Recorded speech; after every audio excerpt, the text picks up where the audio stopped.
What's up, y'all? The reviewer is here, and I'm back to give y'all this album review of K-Rock called K-Rock the World. First of all, I want to say rest in peace to K-Rock. He was definitely a talented artist. It's a shame that he passed. And also Saint Nick, aka Nick Scarfo. Alright, now this was K-Rock's first debut album under Phatidef, and this is the real deal. You know how I do. This was my first time ever hearing K-Rock album of this. I wanted to get the K-Shock the World. I'll try to get that soon, so be on the lookout for that. Alright, so let's get with who made the beats. And honestly, I don't know who made the beats. It's not in the booklet. If anyone know who made the productions, let me know what's up. I'll add it in the description box. And the features, as you can see on here, is Destinil, Absolute, Endo G, Pistol, Absolute, Steph, and Saint Nick. Alright, and there's some other people that raps on here too, but they don't have it credited in there. Alright, let's go with the songs now. The first one is called The Intro, K-Rockefeller.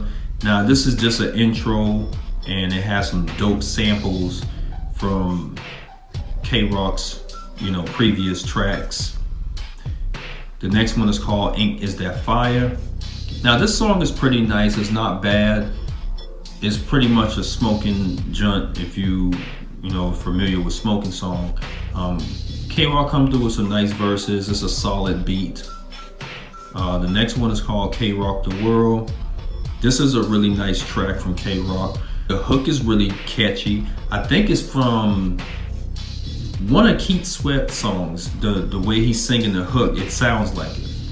But K-Rock repeats some of the same verses from one of Tommy Wright III's songs where he was featured on. And it's another verse from somewhere else, I can't remember. But this song is straight. The next one, I'm gonna go down to Pimps. This features Endo G. And this song is really nice, man. Endo G come through with a dope verse, come through with that fast tongue twisting flow that he's known for. K-Rock does the same thing, and the track is pretty much explanatory, self-explanatory, and then someone's talking in between the song. It's really nice. The next one is called Bitch Back Up Off Me. This features Destinil. And this track goes hard, man. It's pretty much the same beat from the Tupac Ambitions of a Rider. I'm sure most of y'all heard it. And this song goes hard, man. They all come through with some dope verses. Destinil, he kind of reminds me of how Tupac raps. He has that similar style. If you hear it, you'll know what I'm talking about. But it's a really nice track. Y'all should peep it out. Then I'm gonna go down to Mama Save Me. This is a really nice track, man. This is probably one of my favorite songs off of the album, man. Like, it's a dope sample from one of the movies. I can't remember which one, but I know Joe Pesci is on there. But K-Rock come through with some dope verses, man. Yo, this song will have you thinking about some real stuff, man. Then With It, this features Pistol. This is a really nice cut. It's kind of crunk, by the way. K-Rock come through with some nice verses. Pistol come through with a nice verse. Definitely a banger track. Point of View is kind of like a laid-back song. This features Absolute and Steph. And this song is pretty nice though. K-Rock come through with some nice verses. Another pretty nice track. Next one is called Nightmares. I'm definitely feeling this track right here from K-Rock. This is probably one of my personal favorites off of here. The sample and the hook is from an old school song. I can't remember who, but this track is banging in my opinion. And K-Rock, there's rapping verses about what type of nightmares he's going through. Ballin' Alexis. This features Saint Nick, aka Scarfo. This song is pretty crunk, man. You know, the track pretty much explains it. And K-Rock and Saint Nick come through with some dope verses. Really nice. Junkie Fiends. This features Pistol. It's a nice sample at the beginning from Scarface. The track is pretty cool. It's not bad. Pistol come through with a nice verse. I might need to get one of his solo albums if I can find them. It's kind of hard to find now. Then the next one is called Run. This is a pretty nice track as well. Pretty crunk. This features some lady rapping. I don't know who it is. It's not credited in the booklet. But she comes through with a nice verse. K-Rock does his thing as well on here. He pretty much coming through with that crunk verse that he's known for. Then the next track is called Pop That Ass. In case you don't know what type of track it is, this is a female song. So if you know what pop means, then shake it or whatever. This track is pretty nice, man. It's not bad. Y'all know I'm not really into dance shaking songs, but this is probably one of the few exceptional ones I can bump. K-Rock comes through with some nice verses on there. Y'all know what it's about, what I just told you. Outro, just a pretty much a low shout out type deal.